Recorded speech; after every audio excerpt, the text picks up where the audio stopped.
So guys, a very good evening to all of you. Good evening, sir. Great. So I'm your friend philosopher guide C.S. Sachin Gupta for the day and for the rest of your classes. कैसे हैं सब लोग? Good, sir. Fine, sir. Oh, that's so nice. So all of you are from Delhi or from outside Delhi? Sir, I'm from outside Delhi. Oh, great. And how is life going? Everybody, let's talk to you for 2 minutes और एक दूसरे से let's cut the ice and बातचीत करते हैं, मन की बात करते हैं. So guys, for 2 minutes, let's just give me your introduction and tell me how is life going and how the study is going. So please announce your name and then tell me about yourself in 30 seconds. That will be fine for me.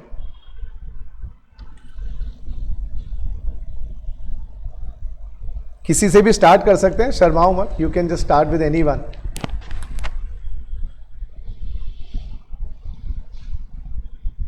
चलो आप लोग बता रहे हैं या फिर मैं आपका नाम को पिन पॉइंट करके बुलाऊं आप लोगों को? Sir, my name is Ashutosh Singh. I am a direct student from Punjab. Oh, great. But I will join PG soon, so I will take offline classes from you. Oh, great. And how is life going, dear? Great, sir. Oh, nice. So nice to hear this. Very good. Keep it up. Stay blessed. And others, oh, great. And other students, please. Just for 10 seconds. That's it.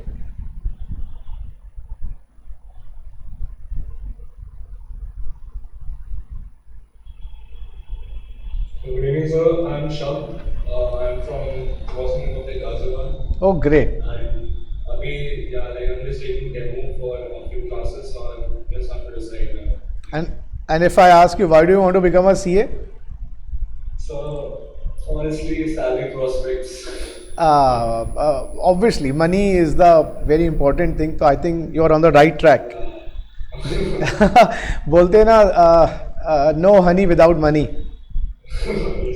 So obviously money is very important. I think diplomatic answer देने का कोई फ़ायदा नहीं है. Important है कि सब कुछ पैसा है और पैसा है तो सब कुछ है. Nice, very good. I like your honesty. हाँ जी, और बताइए बच्चों. Sir, I am Krishna from Madras. या कृष्णा, I think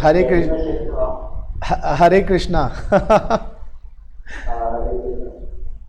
मैं भी डेली शिफ्ट हुआ हूँ और मुझे सीए बनना स्किल्स चाहिए, मुझे बेसिकली स्किल्स पर ही बनना चाहता हूँ.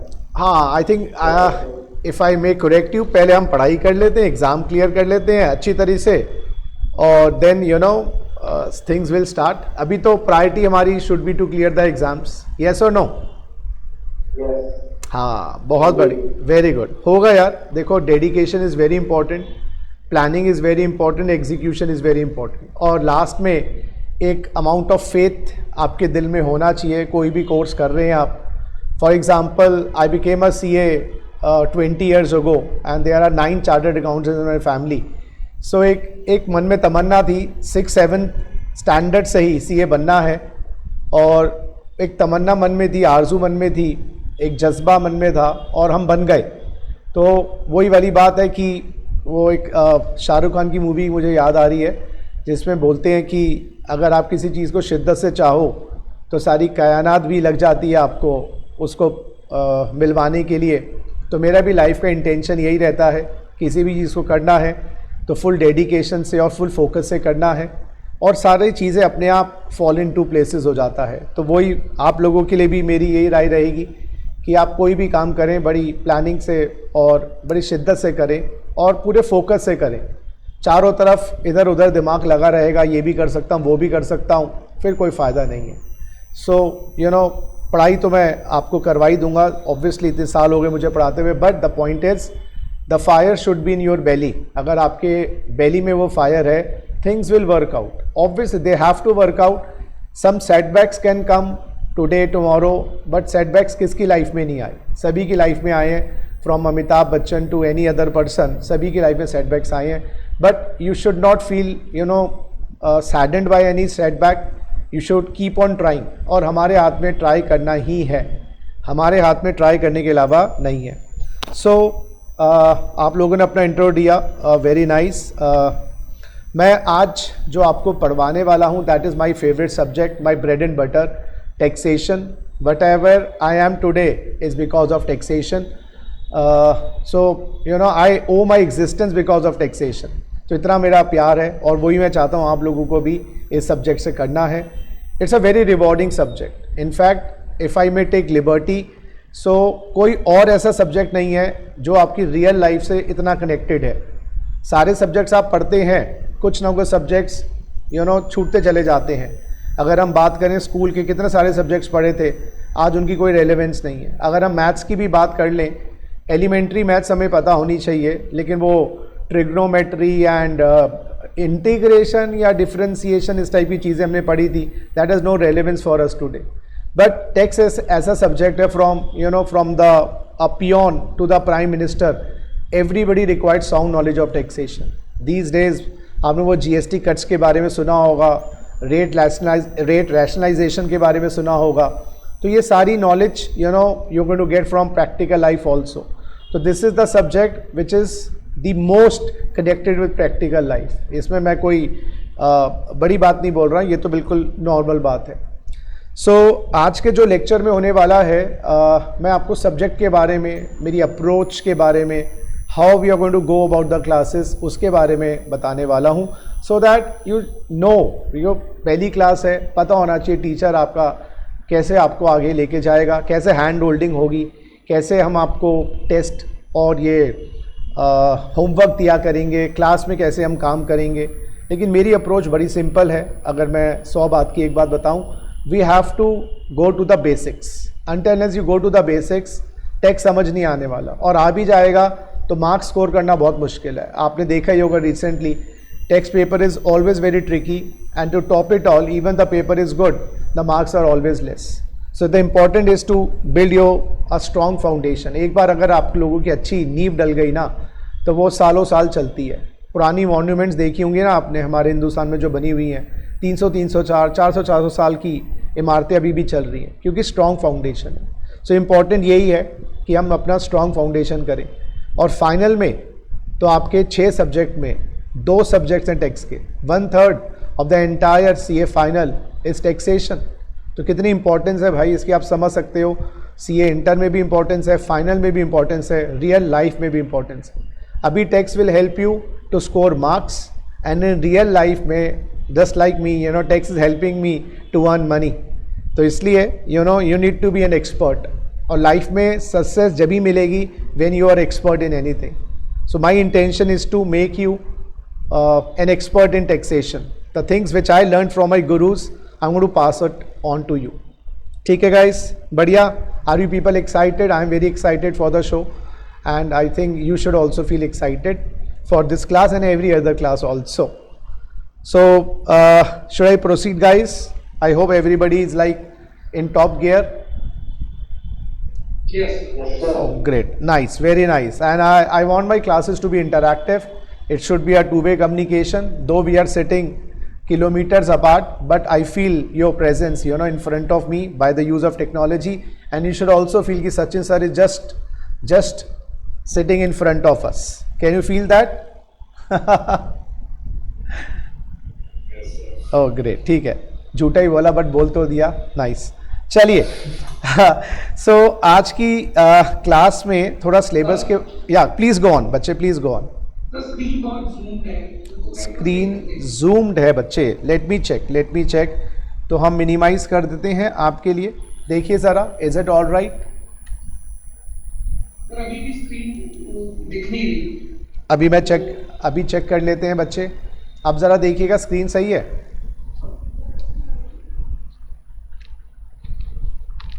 No, is it fine Munna?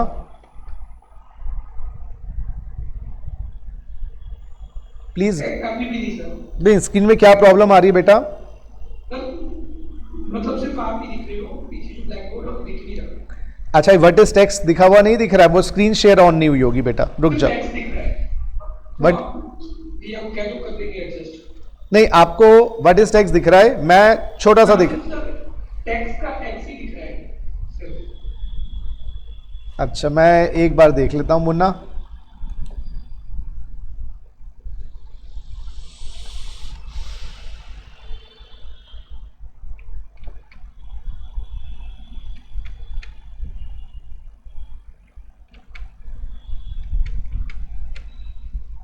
अच्छा, I got it, I got it. This is the way you want to. ये आपको ऐसे कम दिखाई दे रहा है यहाँ पर। Yes, sir. Good evening.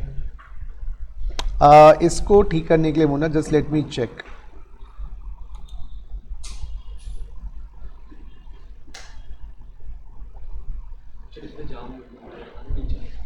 No issues, no issues. जरा देख के बताना यार, is it now okay? I have done some adjustments.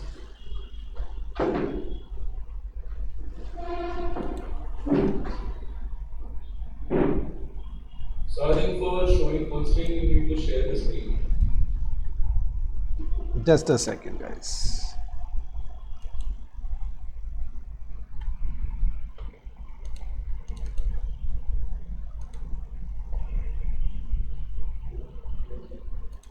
Now see, please see. Yes, no, it's fine. Now is it okay to all of you? See, I'm some writing also. नहीं sir, अभी भी वही same ही है।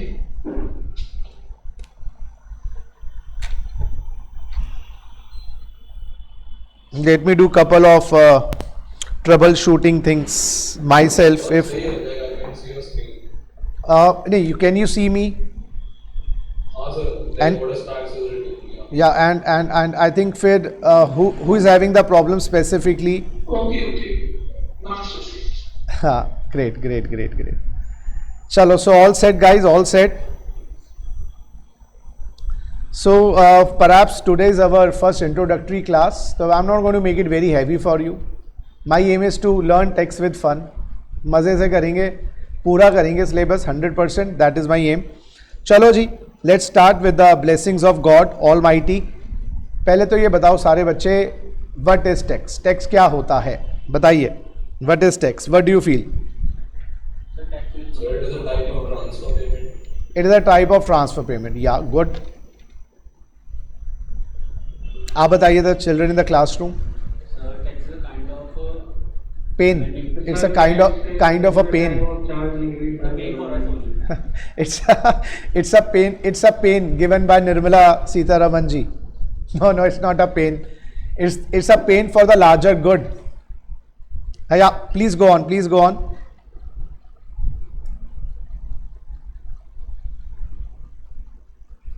Nice, चलिए जरा देख लेते हैं टैक्स का। What is taxation?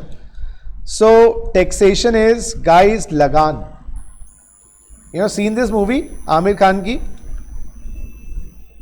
Yes, sir. And amazing, मतलब one of my favourite actors is Aamir Khan. लगान क्या चीज़ थी? वो किसान को फसल का हिस्सा अंग्रेज सरकार को देना होता है। सो यू नो, जब मॉनेटरी सिस्टम डेवलप नहीं हुआ था, करेंसी सिस्टम डेवलप नहीं हुआ था, उस वक्त taxes were in a barter system. Taxes were in a barter system. A kisan used to give 10%, 20%, 30% of his fasal to the government. A jeweller used to give jewellery to the British government और the raja rajwade. So जब non monetary system था, या जब barter system था, या जब currency system नहीं था, taxes were non monetary. So what is a tax? Is a lagaan. In fact guys, tax का जो कॉन्सेप्ट है ना, वो आज नहीं आया है। ये आपके कौन थे, चाणक्य, चंद्रगुप्ता मौर्य के टाइम पे। चाणक्य नीति वैसे मैंने ज़्यादा पढ़ी नहीं है, मुझे लगता है अपनी सोच ज़्यादा अच्छी रहती है, किसी की सोच क्यों ले। बट चाणक्य नीति में लिखा है the king, the ruler should collect taxes like a honey bee sucks nectar from the flower. Taxes इस प्रकार से हों, जो अब थोड़ा सा देश में अब सिस्टम स्टार्ट हुआ है कि जैसे एक मधुमक्खी शहद निकालती है, उसका भी पेट भर जाता है और फ्लावर को दर्द भी नहीं होता। And according to Chanakya, 1/6 should be the taxes. 1/6 which works out to 15%। जो हमारे देश में अभी 15% तो नहीं है, बट येस, सरकार उसकी तरफ जा रही है। और कैपिटल गेन के जो टैक्स रेट्स हैं वो अप्रॉक्सीमेटली 15% के आसपास बैठते हैं approximately. But yes, salary incomes and business incomes उनका टैक्स थोड़ा ज़्यादा है, लेकिन ऑब्वियसली आगे जाके यही हो जाने वाला है as the system of rationalisation is taking place. अगर हम टैक्स की बच्चों लीगल डेफिनेशन की बात करें, we talk about legal definition of tax. So tax is a compulsory charge imposed by the government under any law. कुछ ऐसी features हैं जो टैक्स में हमेशा आपको मिलेंगी. Tax is compulsory, it's not optional. ये मैंडेटरी है बाबा, आपको देना पड़ेगा. ये तुम्हारे पढ़ाई की तरह नहीं है जो तुम करते हो घर में, कभी पढ़ लिया कभी नहीं पढ़े, ऐसे ही होता है ना. मन करता है पढ़ाई करने का, पढ़ाई नहीं कर पाते हैं. तो इट इज़ मैंडेटरी. नहीं दोगे तो बेटा कोर्ट डिसाइड करेगी आपका हाल, जेल में जाना पड़ेगा. यस, प्रोसिक्यूशन भी होती है. Charge, now tell me, is it monetary और नॉन मॉनेटरी? अब तो मॉनेटरी हो गया ना. So I just want you to maintain a register, ठीक है, और रजिस्टर के साथ you will be obviously getting the books and I will make you write notes in the class. So for last 15-20 years my experience है, जितना अपने हाथ से आप नोट्स बनाते चलोगे ना, प्रोविजन याद होना स्टार्ट हो जाएगा. आई am not in a habit of reading from the book. ये देखो ऐसे ऐसे करते रहो एंड चिल्ड्रन आर स्लीपिंग, उसका क्या फ़ायदा होगा. So you should be having charts, flow charts, tables with you and then you have to summarise them, which I will guide you कि क्लास में समराइज कैसे करना है. क्योंकि ये एक पहाड़ है, एक सागर है, और सागर को वो क्या, अगर अपने गागर में नहीं बढ़ने वाले ना, things will become very difficult. So impose means levied by the government. Taxes are levied by the government. Now my question to all of you is, central government or state government? Oh, nice. क्या बात है, very intelligent students ये, come on. मुझे तो answer generally मिलता है, कई बच्चा बोलता है सेंट्रल गवर्नमेंट कहता है, कोई कहता है स्टेट गवर्नमेंट कहता है. तो वेरी इंटेलिजेंट स्टूडेंट्स, मज़ा आ गया. Both central and state government. चलो जी, अब आपकी प्रेस तो कर दी मैंने, आपकी क्लास भी लगाएंगे, बिल्कुल छोड़ूंगा तो नहीं. अच्छा ये बताओ भाई, आपने बोथ बात बता दी है, बट मेक्स यू से दिस. बोथ आप कह रहे हैं, बट मेक्स यू से दिस. एक सेकेंड मुन्ना, मैं अपना ना राइटिंग पेज ढूंढ रहा हूँ, बस मिल गया मुझे. हाँ, yeah so taxes are levied by both central government and state government. बिल्कुल बेसिक से चलेंगे यार, बिल्कुल मैं ना ज़मीन से चल के देन विल गो अप. बताइए जी, आप कह रहे हैं जी, इसका लॉजिक क्या है? सेंट्रल और स्टेट गवर्नमेंट दोनों टैक्सेस लगाती हैं. So CGST is GST. वो तो आप जीएसटी की बात पे आ गए ना, मैं तो उसकी पहले की बात कर रहा हूँ कि जीएसटी तो जो अभी 2017 से आया है, तो उससे पहले भी तो टैक्सेस लगते थे, इनडायरेक्ट टैक्सेस हैं, डायरेक्ट टैक्सेस हैं. तो ये कान, चलो ठीक है, चलो डन है, डन है, डन है. आप बताओ. फॉर एग्जांपल जैसे हमारे पास मल्टीपल टैक्सेस हैं, तो अगर पर्टिकुलर बात करें इनकम टैक्स की, तो वो हमें जो शेड्यूल है कॉन्स्टिट्यूशन का, उसमें सेंट्रल के लिए वो हमें अपॉइंट कर रखा है कि सेंट्रल ही कर सकती है. बट सर जैसे स्टेट लिस्ट में जो है वो स्टेट गवर्नमेंट के, जैसे मुंबई में एंटरटेनमेंट टैक्स या फिर जो अल्कोहल पे जो टैक्स लगता है, सर वो स्टेट टू स्टेट वेरी करता है. इसलिए सर वो चलो nice. I think couple of you, all of you और सम हैव सम इंफॉर्मेशन. सीधी सी बात है, एक बार हम जाएंगे article 265 of the constitution of India. Sir क्या कॉन्स्टिट्यूशनल प्रोविजंस हमारे सिलेबस का पार्ट है? भाई constitution is a supreme law. कोई भी टेक्स्ट में आपको पढ़ाऊँ या कोई लॉ पढ़ें, आप कॉन्स्टिट्यूशन के बारे में नहीं समझते, तो भाई ये तो मदर है, यहाँ से तो बच्चे आए हैं सारे लॉज के. तो आर्टिकल 265 कहता है, no tax shall be levied in India except by authority of law. Hindustan में जब तक टैक्स नहीं लग सकता जब तक लॉ उसकी परमिशन ना दे. भाई मेरी क्लास में कोई नहीं आ सकता जब तक मैं परमिशन ना दे दूँ. आपके घर में कोई नहीं आ सकता जब तक आप परमिशन ना दे दें. देश में कोई घुस नहीं सकता जब तक गवर्नमेंट परमिशन ना दे दे. उसी तरीके से देश में टैक्स जब तक नहीं लगेगा जब तक लॉ परमिशन ना दे दे, यानी कि लॉ परमिट ना कर दे. लॉ बनाने की पावर कौन से आर्टिकल में है बताइए? Article 246 of the constitution of India says law can be made. Writing समझ आ रही है या बिल्कुल बच्चों वाली राइटिंग लिखूं मैं तुम्हारे लिए?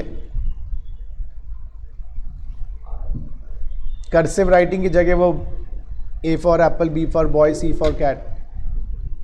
Are you people getting?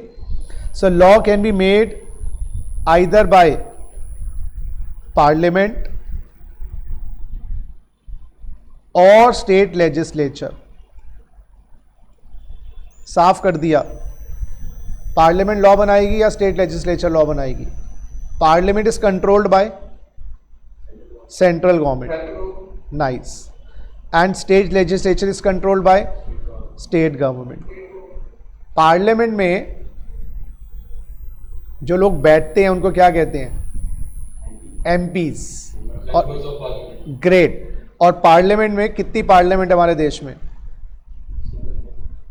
2, Rajya Sabha and Lok Sabha. So we have got 2 parliaments, Lok Sabha plus Rajya Sabha. Yes और नो? अच्छा, लोकसभा में लोग कहां से आते हैं? चुनकर जो एमपीज हैं वो कैसे आते हैं लोकसभा में? एमपीज कैसे आते हैं लोकसभा में?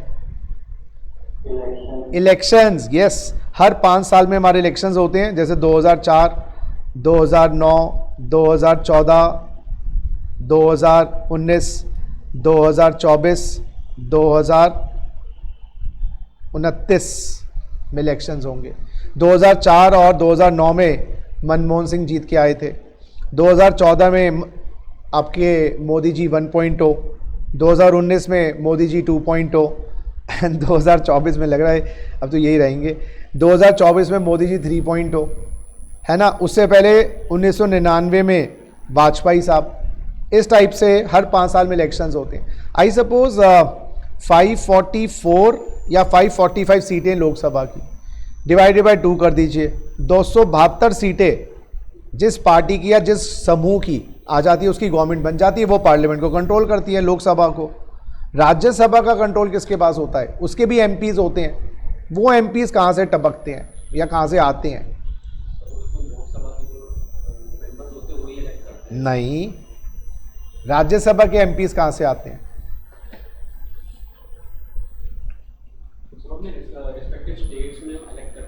स्टेट के एमएलएस। जो स्टेट के एमएलएस हम चुनते हैं, जैसे रेखा गुप्ता जी दिल्ली की बात करें या पहले केजरीवाल जी थी उनकी बात करें, वो लोग एमएलएस चुनते हैं, उनकी उसके कुछ वोटिंग राइट्स के चक्कर में होता है। तो हम लोग चुनते हैं लोकसभा के एमपीज और स्टेट के एमएलए चुनते हैं राज्यसभा के एमपीज। इसलिए सेंट्रल गवर्नमेंट को जब बिल बनाना होता है या सेंट्रल गवर्नमेंट को लॉ बनाना होता है तो पहले बिल लाते हैं, बिल को लोकसभा में रखते हैं, बिल को फिर राज्यसभा में रखते हैं, बिल को फिर कहाँ भेजते हैं? प्रेसिडेंट के पास। अभी तो साहिबा हैं, कभी साहिब भी होते हैं। प्रेसिडेंट साइन कर देता तो क्या बन जाता है? हाँ, एक्ट बन जाता है।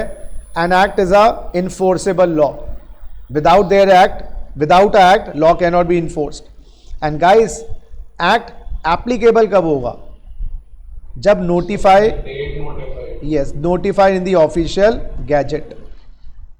क्लियर है बात? ऐसे स्टेट लॉज बनते हैं, वहां पर बिल लाया जाता है, फिर उसको विधानसभा, विधान परिषद, वहां पर भी ऐसा कॉन्सेप्ट होता है, और फिर आपके स्टेट लेजिस्लेचर के बाद then it is send to signature के लिए गवर्नर, ना गवर्नर, विच इज अ नुमाइंदा appointed by the centre, and then notify in the official gazette. So guys, central laws are applicable for whole of India or part of India, and the state laws are applicable for a state or part of the state. Central government की wish है कि पूरे India में लागू करें या north India में लागू करें, दैट्स देयर। मेरा पूरा घर है भाई, मैं पूरे घर में रहूं या 2 कमरे में रहूं, बाकी बंद कर दूं, इट्स माय चॉइस। चलो जी, लॉ बता दिया सचिन सर ने। पार्लियामेंट बना सकती है, स्टेट लेजिस्लेचर किसी भी मुद्दे पे लॉ ला सकते हैं, वो मुद्दे भी डिसाइडेड बाय द कॉन्स्टिट्यूशन। जैसा आपके घर में पेरेंट्स, पापा का कुछ काम है वो डिवाइडेड है, कुछ काम मम्मी का है, कुछ काम मिलजुल के करते हैं। बच्चे को डांटना है तो दोनों पीछे पड़ जाते हैं, है ना। ऐसा होता है, डांट पड़ती है। अभी डांट पड़ती है पेरेंट्स से, छूट गई अब? हाँ जी, डांट वाट नहीं सर, अब तो बड़े हो गए, मेच्योर हो गए। चलो जी, सो अब law can be made by the parliament, state legislature, provided they have the power to do so.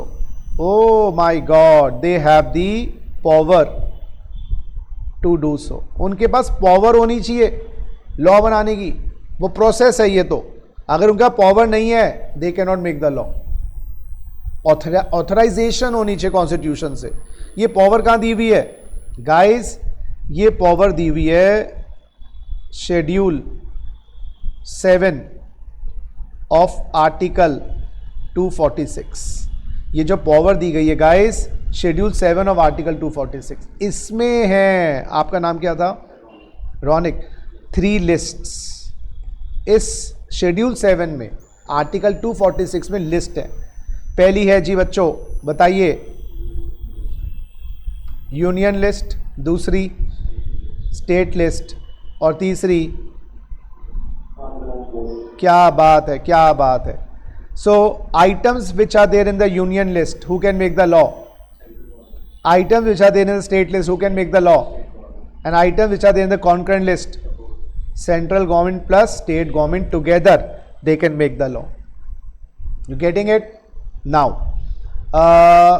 there is items of the list are known as entry. Items of the list are known as entry. Serial number entry कह लीजिए। Entry number 82 of the union list. Any idea, any guesses? हमारे syllabus से related है बाबा। Entry number 82 which is tax on income except agriculture income. तो हमारे central government को income tax लगाने की पावर दी हुई है vide entry number 82 of the union list.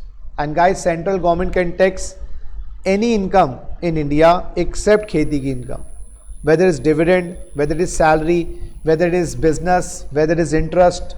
और कौन बनेगा करोड़पति में आपका स्वागत है। या you know any kind of damn income, कहीं से भी कैसी भी कमाई हो, central government can tax it, but agriculture पे टैक्स लगाने की पावर नहीं दी। क्यों? My question to you is, why agriculture taxation is taken out in from the hands of the central government? गरीब होते हैं।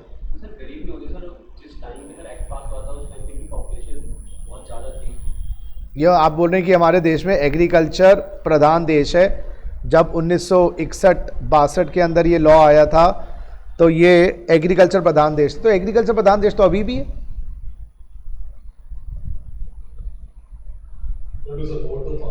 To support the farmers. ठीक है, और कोई रीजन? चलो ठीक है, और लगाओ तुक्का पाजी। गाइस, प्रोडक्शन बढ़ाने के लिए रॉ मटेरियल देता है किसान, ये कोई रीज़न नहीं है। ये टैक्स लगाने की पावर स्टेट को दी हुई है। Entry number 46, tax on agriculture income. तो अगर सपोर्ट की बात होती तो एग्रीकल्चर पे टैक्स लगता ही नहीं ना। अगर वो किसान गरीब होता, ये मानते कि भाई चलो उसको सपोर्ट करनी है, उसकी हेल्प करनी है, तो लगाते ही नहीं है। ये पावर सेंटर को नहीं दी, स्टेट को दी है, क्योंकि स्टेट जमीन। बोल बेटा। सर, क्योंकि एक स्टेट गवर्नमेंट अपने किसानों के बारे में ज़्यादा अच्छे से जानता है। नाइस, बहुत बढ़िया, अमेजिंग। ज़मीनी सच्चाई स्टेट ज़्यादा जानती। Just like you people also have some problems, whether it's like psychological problems, और आजकल के यंगस्टर्स को होती है mental problems, you know all this stuff.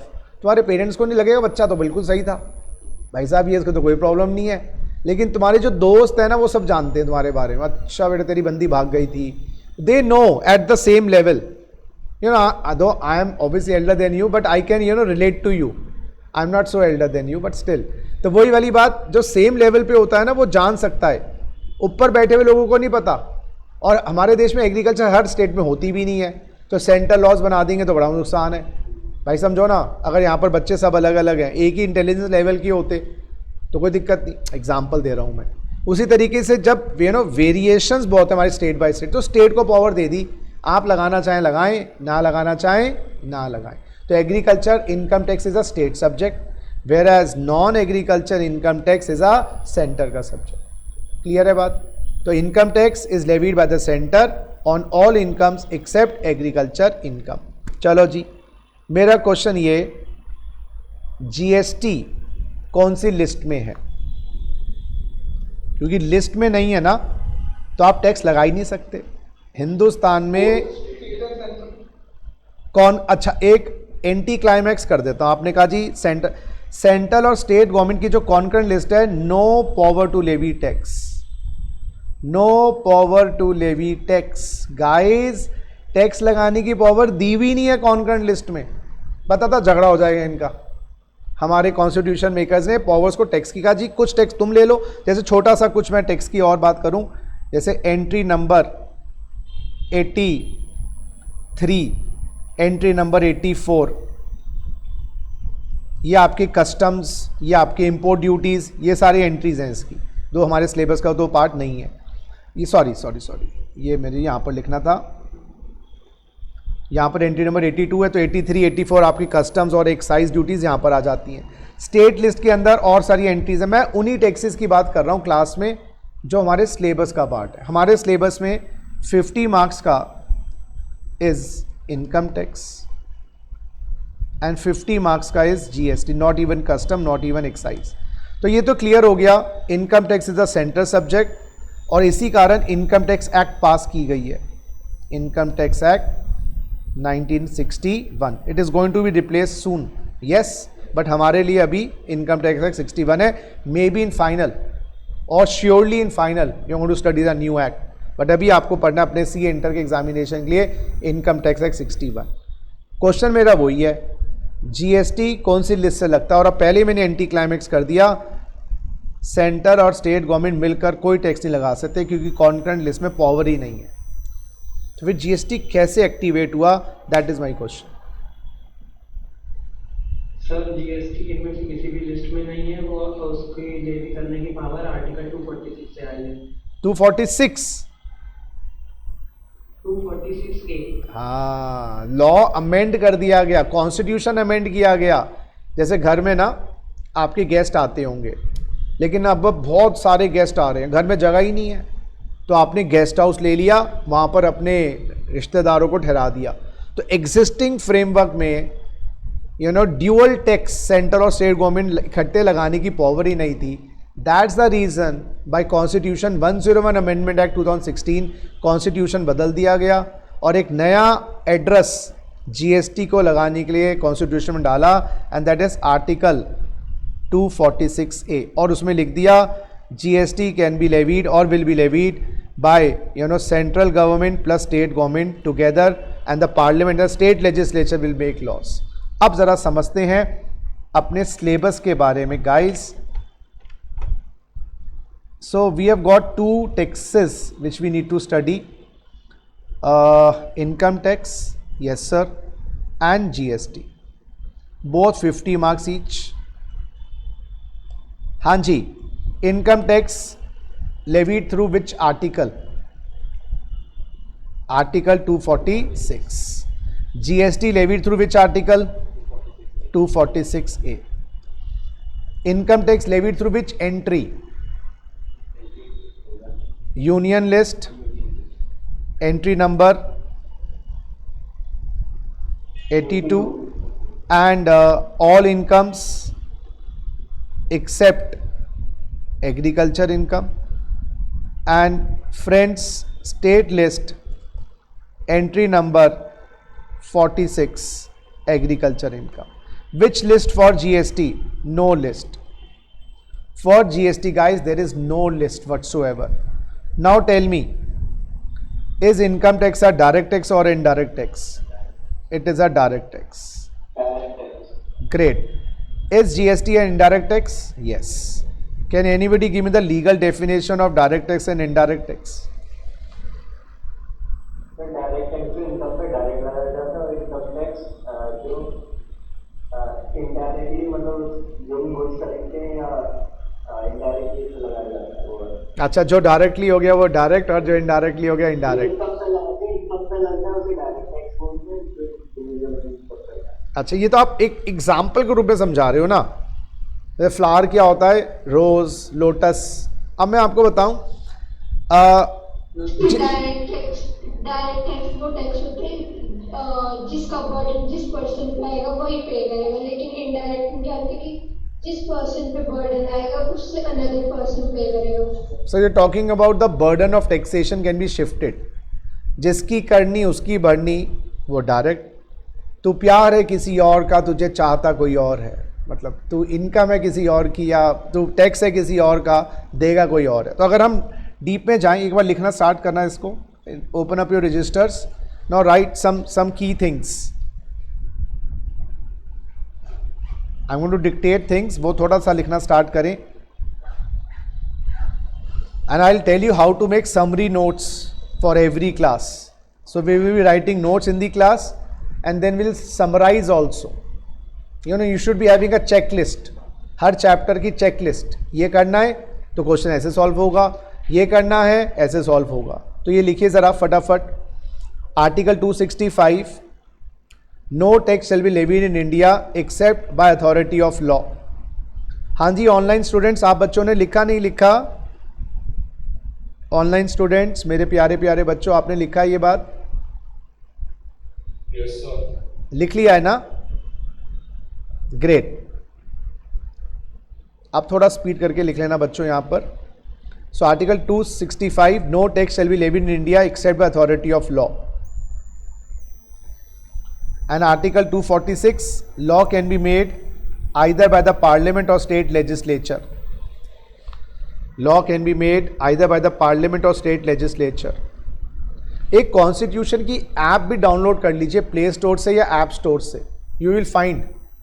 तो जो भी क्या होता है, ये नहीं कह रहा कॉन्स्टिट्यूशन के प्रोविजंस पढ़ने हैं, बट स्टिल पता होना चाहिए। एक बार फील तो देखो चीज़ों की। तो ऐसे इनकम टैक्स एक्ट 61 का भी कोई PDF होगा, कोई ऐप पे होगा। Otherwise once the group is made, I will send you the PDF, you can store it on your mobile phones. So Article 246 says law can be made either by the Parliament or state legislature provided they have the power to do so. Provided they have the power to do so. Or guys, the power is given in Schedule 7 of Article 246. The power is given in Schedule 7 of Article 246. उसमें बस आप ये लिख दीजिए, union list, state list, concurrent list. अब आ जाओ इस पर। Income tax, GST, 50 marks each. So income tax is authorised bye article 246, GST is authorised bye article 246A। In fact guys, एक लौता GST एक ऐसा लॉ है जो आर्टिकल 246A से लगता है। हिंदुस्तान के जितने भी लॉज हैं, चाहे लेबर लॉज हो, कंपनी लॉ हो, चाहे आपका इन्वायरमेंटल लॉज हो, क्रिमिनल लॉज हो, सब आर्टिकल 246 के माध्यम से लगते हैं। GST एक लौता ऐसा लॉ है जो आर्टिकल 246A से लगता है। Union list entry number 82, all incomes except agriculture income. और स्टेट लिस्ट में entry number 46, entry number 46। And guys, there is no list concept for GST.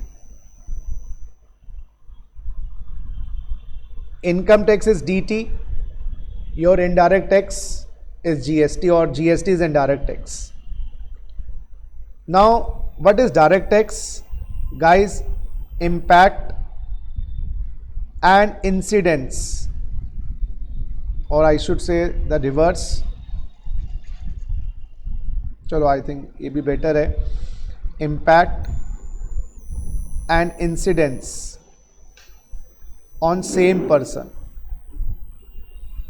Impact and incidence on the same person. Guys, impact and incidence on different persons.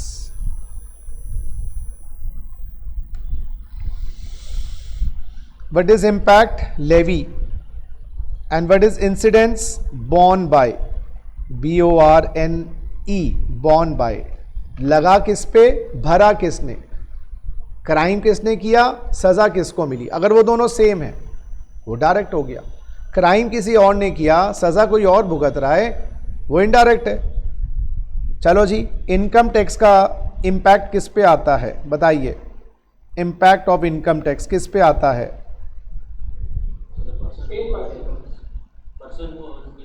Person who earns income, you might be earning income 2 rupees, 10 rupees, 100 rupees, or income beyond a certain threshold.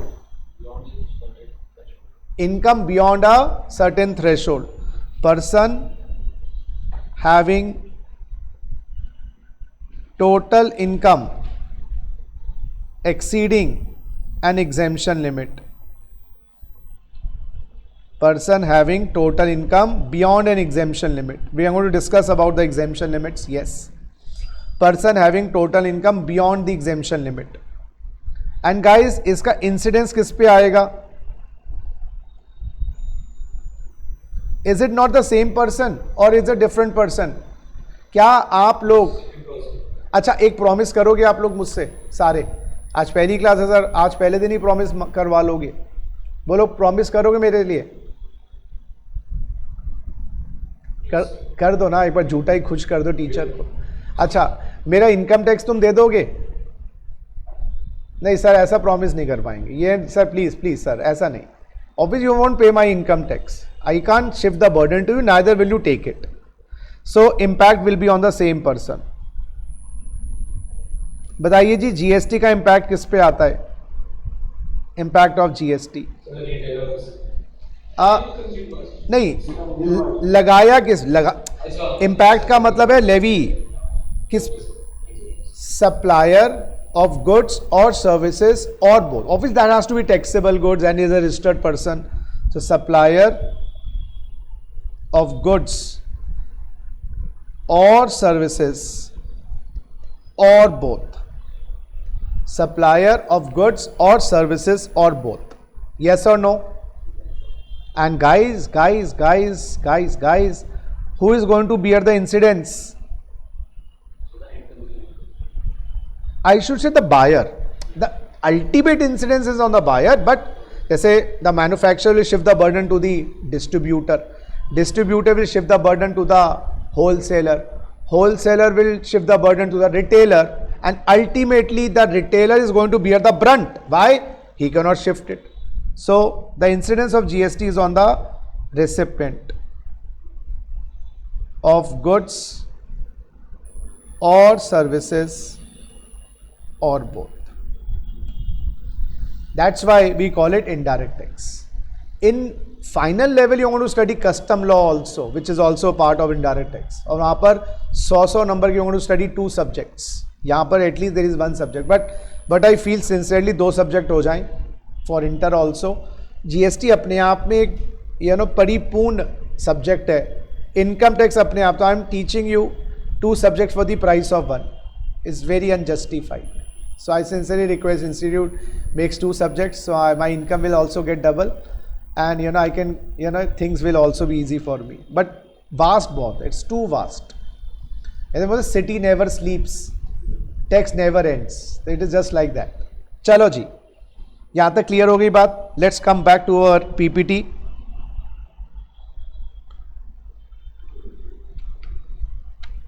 सो ये हमारी tax की compulsory वाली बात हो गई जी. आ जाइए, next is very important point, you should be knowing this. Why are taxes levied by the government? What is the purpose in levying taxation by the government? Very simple, to run a country. Government need, yes, welfare of the citizens, to run the country. अरे भाई पैसा नहीं होगा ना तो घर कैसे चलाओगे? So for the government it is like running the country. So guys, yes, you are right.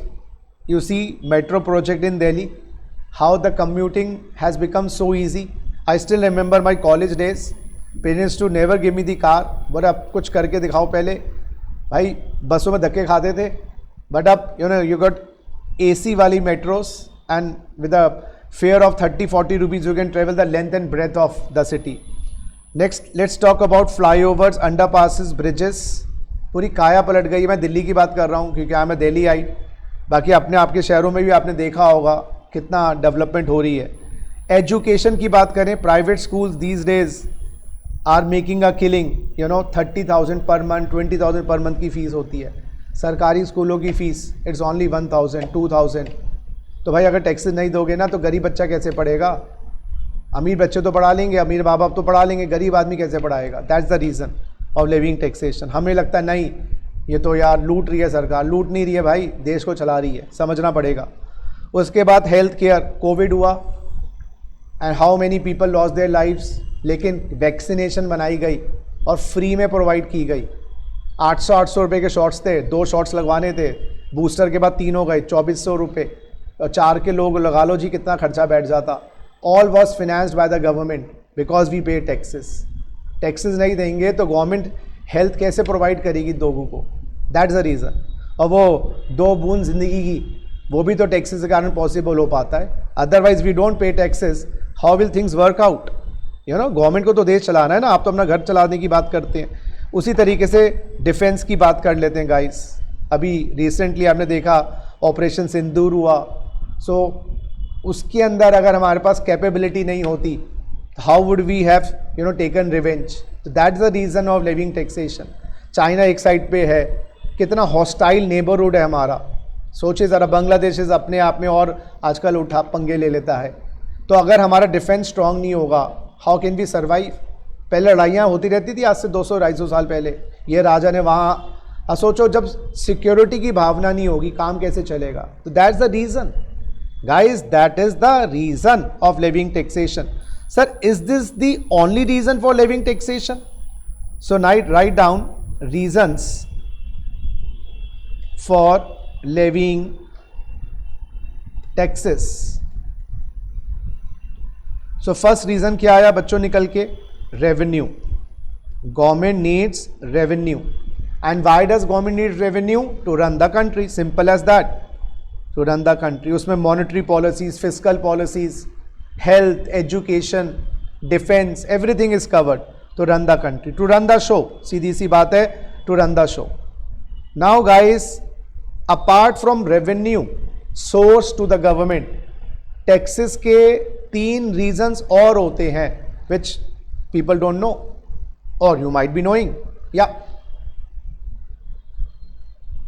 हमें तो ये लगता है बस लुटेरी सर, गवर्नमेंट ऑफिशियल्स आर वो तो उसमें आ गया ना मुन्ना, revenue to run the country, उसी में आ गया ना वो तो पूरा from A to Z। I tell you, repricing guys, repricing of goods and services. Prices को कम और ज़्यादा करना, यही तो किया। एक्सपोर्ट पे टैरिफ लगा दिया यूएस गवर्नमेंट ने, येस और नो? तो हमारी इंडियन इकोनॉमी मंदी में ना आ जाए, स्लो डाउन में ना आ जाए, जीएसटी काट दिया। जीएसटी काटते ही प्राइसेस कम हो गए, और प्राइसेस कम होते ही डिमांड बढ़ गई, प्रोडक्शन बढ़ गई, इनडायरेक्टली सारा काम साइकिल इकोनॉमी में तेजी का लिया है।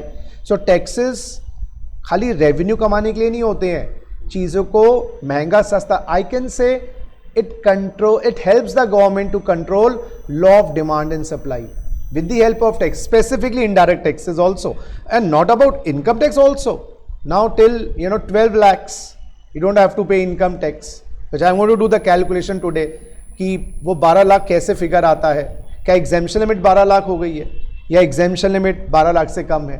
तो लोग कहते हैं 12 लाख तक टैक्स नहीं। और कुछ ऐसे केसेस भी हैं, कुछ ऐसे सेक्शंस भी हैं जहाँ पर 24 लाख तक की भी अगर आपकी टर्नओवर है आपको टैक्स नहीं देना पड़ेगा। So all this thing we are going to discuss, but yes, repricing of goods and services का मतलब है आपका law of demand and supply पूरा रेगुलेट करती है, demand and supply.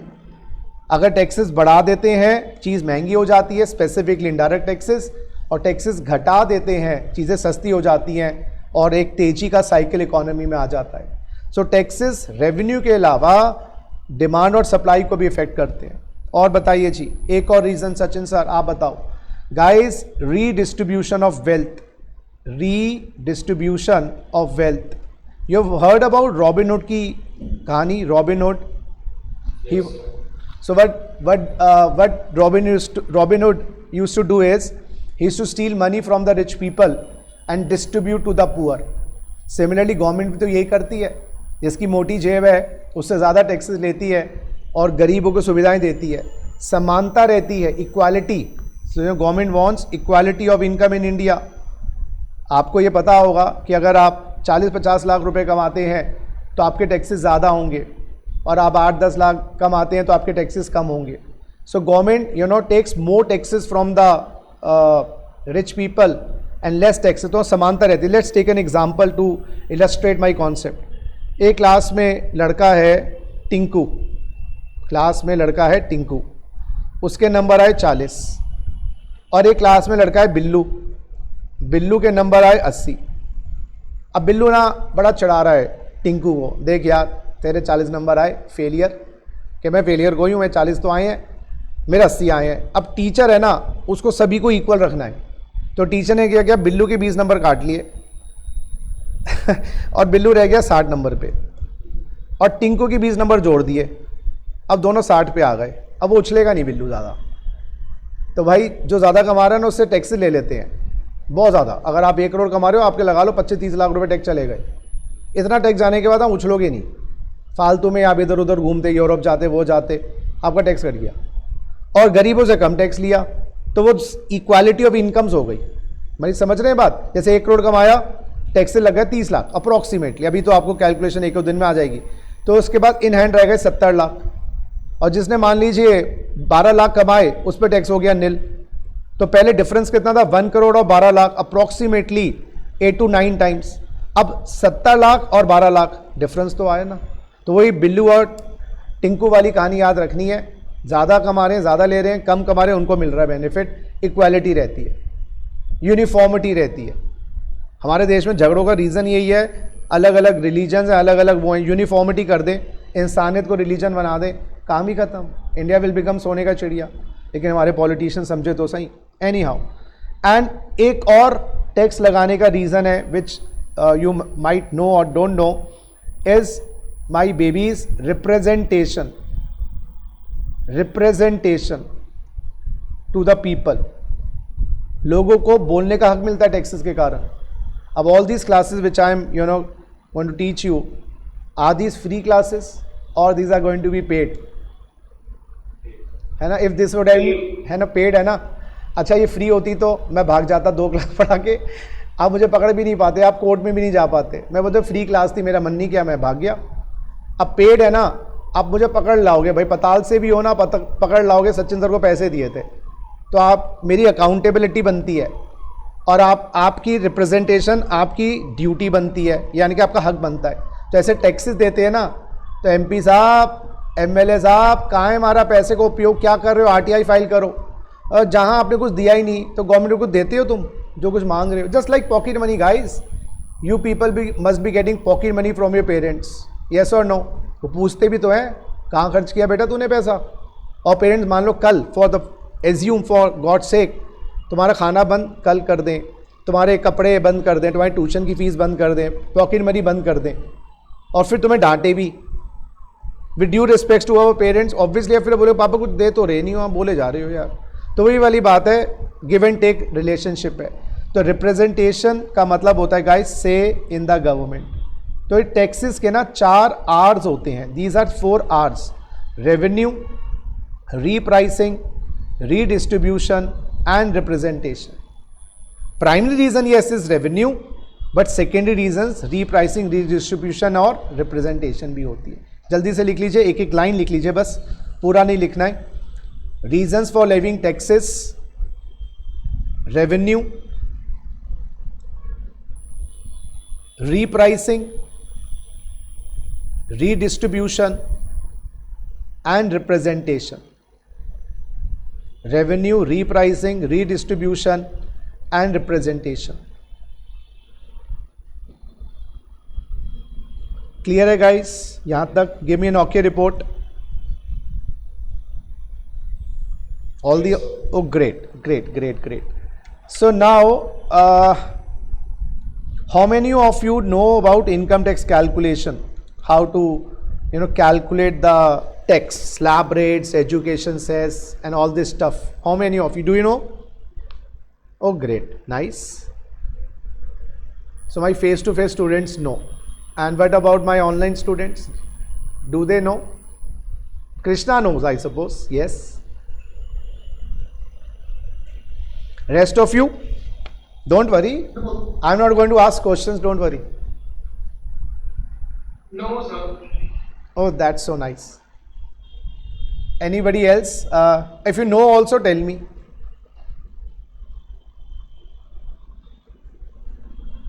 Chalo, great. So now, just repeat something for me. Income tax कितने marks का syllabus में? 50 marks. DT IDT है? DT. अच्छा, who is liable to pay income tax? Now, first important, what should I say? Pillar. There are four important pillars of income tax. अगर ये चार pillar आपने समझ लिए guys, income tax is in your pocket. Mark my words, you will be able to understand the entire length and breadth. Important is to study income tax or any kind of a subject in a structured manner. हर चीज़ का एक concise formula, हर चीज़ का एक step होना चाहिए. जैसे हमारे income tax में अभी बहुत सारे चैप्टर्स आएंगे, residential status, salaries, house property. You need to be having a certain set of directions कि भैया सैलरी का क्वेश्चन आए, सचिन सर ने मुझे 10 पॉइंट्स ये बताए हैं, I have to run those points in my mind before I attempt the question. क्योंकि examinations guys is like a war, और वॉर्स या जंग बिना प्रिपरेशन की जीती नहीं जाती. अगर आप बिना प्रिपरेशन के किसी जंग में कूद जाएंगे, चाहे ज़िंदगी की हो, टैक्स की हो, चाहे वो एग्ज़ाम की हो, जीत नहीं मिलने वाली. It has to be proper planning. तो वही स्ट्रक्चर्ड मैनर में हम बात कर रहे हैं. सो पहला जो इम्पॉर्टेंट पिलर है, who is liable to pay income tax in India. The answer to this, लिख लीजिए हाथों हाथ. The answer to this question is any person whose total income exceeds exemption limit is liable to pay income tax in India. Friends, who is this person who is liable to pay tax? Any guesses? Who is this person who is liable to? Yes, this person is defined under section 2 clause 31 of the Income Tax Act. 2 clause 31 of the Income Tax Act. This person consists of 7 categories. This person consists of 7 categories of person. The first category is individual, which is the topic of discussion for today.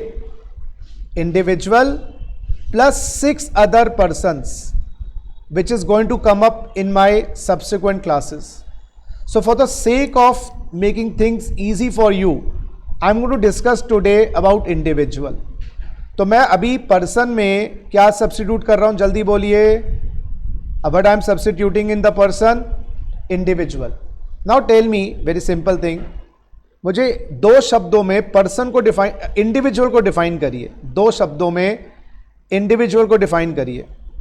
Who is an individual? दो is a natural person. Yes, I want a precise answer. Who is a individual?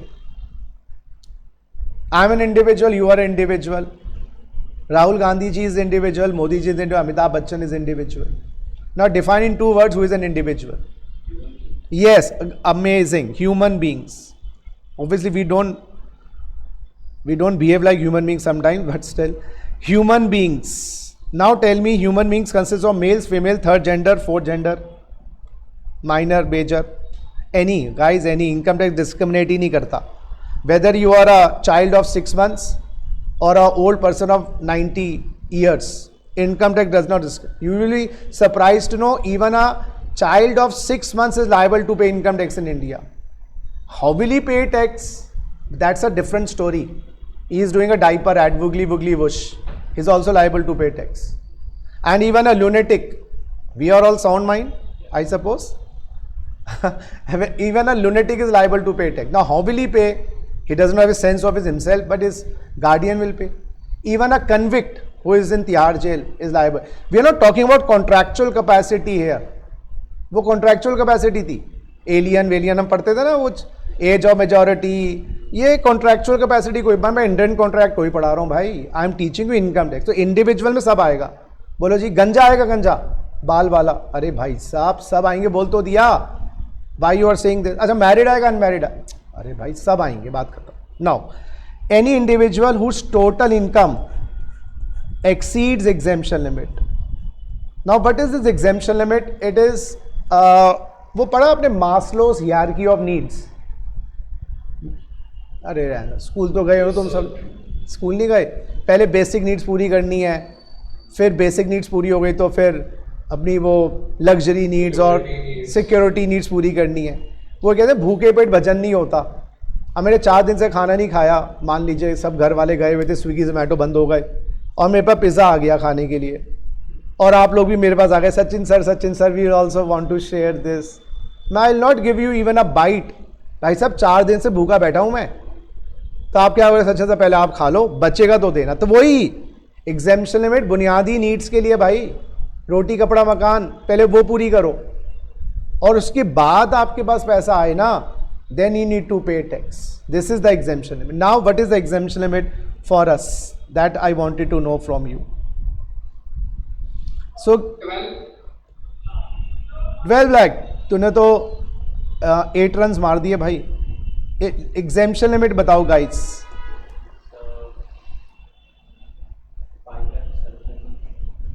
5 lakhs और 7 lakhs. ये मतलब ये जुआ खेल रहे हो क्या तुम लोग? पहले ये बताओ. या IPL की बैटिंग चल रही है? नहीं, मैं तुम रहने दो, मैं बता रहा हूँ. सुनो, सब सुनो. There are 2 kinds of exemption limits which the government of India provides under the income tax law. One is the new system of taxation and other is the old system of taxation. Guys, new system को हम default tax regime भी कहते हैं, DTR, or we also call it covered under section 115 BAC. Just 2 or 3 years ago, government is introducing this kind of a system, new system. Old system को हम old tax regime, OTR, old tax regime या optional tax regime भी कहते हैं, optional tax regime, or we call it opted out of section 115 BAC. भाई बात simple है, नया सिस्टम, डिफॉल्ट सिस्टम और 115 BAC सिस्टम, बात एक ही है. सबके लिए exemption limit is 4 lakhs. Exemption limit is 4 lakhs. And old system के लिए अगर है, सुन लीजिए, if you are a very senior citizen, you are a senior citizen और you are a other individual. यहाँ अलग अलग इंडिविजुअल्स के अलग अलग exam. Government is moving towards rationalisation, simplicity. Complexity इतनी है, उसको कम करिए न्यू सिस्टम में. वेरी सीनियर सिटीजन का मतलब अमिताभ बच्चन साहब, minimum 80 years and resident of India, the limit is 5 lakhs. So if Amitabh Bachchan Saab is covered in the old system, he will be paying income tax only when his total income exceeds 5 lakhs. And senior citizen means minimum 60 years, less than 80 years, plus resident, and the limit is 3 lakhs. I suppose you people will be covered here, 60. Sachin sir, you are more elder than us. You will be covered. No, I am not 60 bhai. अभी तो मैं जवान हूँ. So can you explain this word again? The two difference. I am just repeating. Don't worry. I am just repeating. अगर आप new system में हैं, जो डिफ़ॉल्ट सिस्टम हो गया, डिफ़ॉल्ट सिस्टम मतलब जैसे मोबाइल में डिफ़ॉल्ट सेटिंग्स आती है ना, default brightness, default sound, default ringtone, अब बाय डिफ़ॉल्ट सबको न्यू सिस्टम में डाल दिया गया, all individuals, male females, minor loan. अगर आपको ये सिस्टम पसंद नहीं आता, you can come out of it, then you will be in the old system. दोबारा से, बाय डिफ़ॉल्ट सभी पे 4 लाख की लिमिट है. You want the old system, then you have to opt out. आप ऑप्ट आउट कर लें. ऑप्ट आउट करने पे अगर आप ज़्यादा बुजुर्ग हैं, you getting a limit of 5 lakhs. कम बुजुर्ग हैं, मिनिमम 60, लेस देन 80, आपके ऊपर 3 लाख. और अदर इंडिविजुअल्स पे 2.5 लाख की लिमिट है. Can you give me an example of a senior citizen? यहां पर वेरी सीनियर सिटीजन में तो अमिताभ जी आ गए हमारे, इसमें आ गए हमारे मोदी जी आ गए इसके अंदर, है ना। इसमें और कौन आ गया? इसमें सलमान खान 60 टच कर गए हैं। शाहरुख खान हो गया है। ओ माय गॉड, बेचारा शादी कब करेगा Salman Khan? I need to give him a call. ऐसी जिंदगी निकल जाएगी बेचारे की। और 2.5 लाख में कौन आ गया? You and me, Sachin Gupta sir and their students. तो now I like to end the session today, और एक बार रिवाइज करेंगे इसी चीज से। देखो जी, income tax who is liable to pay if your total income exceeds a threshold, that threshold is given by the government for your basic needs. If you are in the new system, now tell me, what is the threshold for you if you are in the new system? 4 lakhs, irrespective of age, irrespective of whether resident, non-resident. Now, if you don't want the new system, you can come in the old system. That is known as OTR. In the OTR, you are a very senior citizen. What will be the exemption limit? If you are 80, very senior citizen. If you are a senior citizen, 3 lakhs. And if you are a non-resident or less than 60 years, then by default you are covered in other individuals. My question to all of you is, Donald Trump will be covered in which category? नहीं, he is not a resident. See, age के साथ resident होना भी अनिवार्य है, and he is a non-resident of India. So though he is 80, but is a non-resident, so automatically he will be covered in which other individual. Got this point?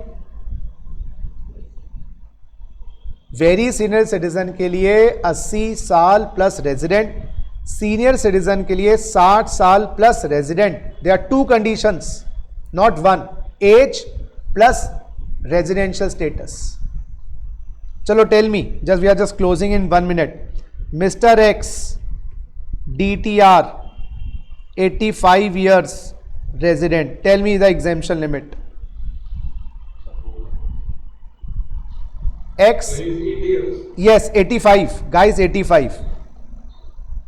Sir, 5 lakh according to old regime और नई regime. 5 नहीं, DTR बोल दिया ना Munna, DTR 4 lakh sir. yes, DTR आ गया ना, बात ही खत्म ना, लेफ्ट ना राइट. अच्छा, mister x OTR 85 years non resident. Sir OR 2.5 lakh sir. अरे क्या बात है, दिल ले गया तू यार मेरा.